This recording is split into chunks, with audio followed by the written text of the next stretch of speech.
Hello everyone, it's Jonathan here, founder of Driving Academy, and today I'm going to be talking to you about 3 safety tools that every tractor trailer needs at any given point.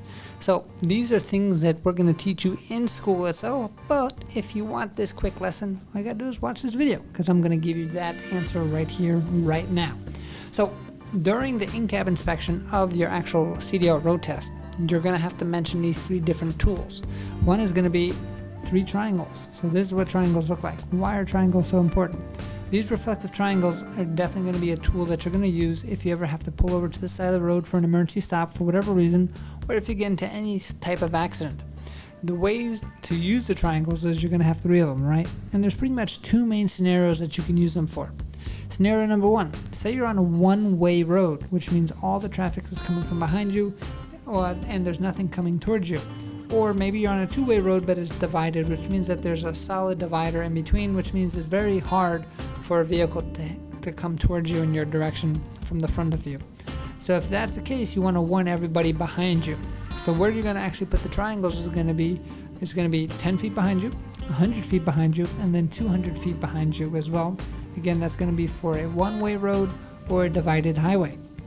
The next scenario would be, say you're on a two-way road and there's no divider in the middle. Maybe they're just lines or very short, a small divider. And if there's a potential for a car to come towards you and hit you in the front, that means you have to warn in the front as well as warning in the back. So you're always going to keep the same 2 in the back, which is going to be 10 feet behind you, 100 feet behind you, but instead of that third one, you're going to put that 100 feet in front of your vehicle itself. Now those triangles are super important. By law, it's going to say that if you pull over to the side or you get into an accident, you have up to 15 minutes to actually put out the triangles. And if you fail to do so and you're the one that causes the accident, you are fully liable for that accident itself, simply because there's no triangles, there was no warning happening. Even if you didn't cause the accident and an accident happened, in your case, you would be liable as well. Now some people might be thinking, well, Jonathan, can I just use flares instead? Well, the problem with flares is sometimes they could get wet and they might not work correctly. Triangles always work. You can always add flares on top of the triangles if you choose to, but at minimum you're going to need triangles with you, right? The other thing that you're going to need as a safety precaution is going to be spare fuses. So you're going to need specifically 6 spare fuses inside of your cab at all times, and that's going to help you out with the fuse box. And if you don't know what that is, that's what that looks like right over here. So the way the fuse box works is that kind of works the different electrical issues.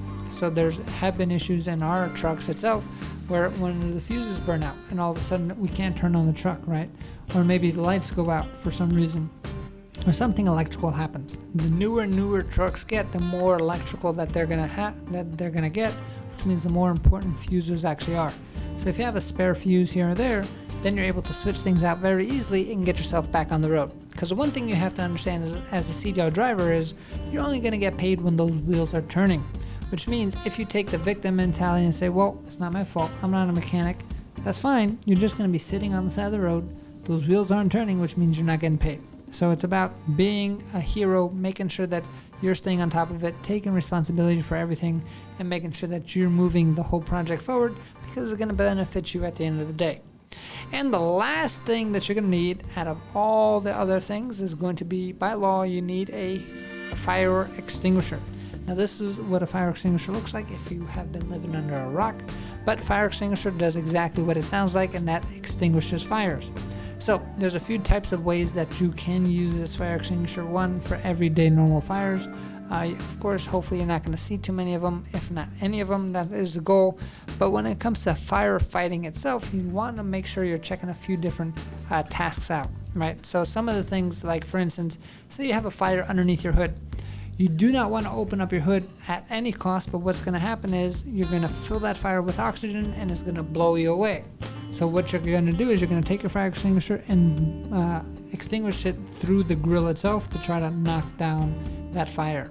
If you have any type of electrical fire inside a cab, you can just use it right over there. If you have a fire inside of your cargo, which means inside of your trailer, same type of thing, do not open up the trailer doors. I repeat, do not open the trailer doors because the same thing is going to happen. Fire loves oxygen and you're just going to give it fuel to get even bigger. So you want to avoid that at all costs, right? If you have hazardous material in your vehicle and there's a fire in the cargo, run away and call the the authorities. Dial that 911, making sure that they're the ones who are going to be called, especially if you have hazardous material and you have placards on the site itself, right? You want to try to clear the scene as much as possible. But when it comes to fires, pretty much just pull the pin, squeeze, aim towards the fire. Try to aim towards the base of the fire, not the top of the flames, so then you can extinguish it the way it's supposed to be. Now, the cool thing about fire extinguishers are they can pretty much handle most fires that you're going to incorporate, which is going to be like fuel fires, electrical fires, anything that's oil related, grease related, anything like that. But the one misconception is that the diesel can catch on fire. Diesel by itself is not flammable. It's not like gas.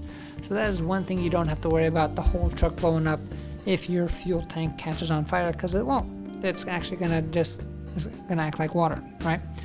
But the oil that you have, and you have 11 gallons of that in your engine itself, that is extremely flammable. So I hope that you learned something. I hope that you stay safe. Our goal is to help 1 million people get on the road to freedom by helping them get a CDL license, and the only way to be free is to stay alive and stay safe.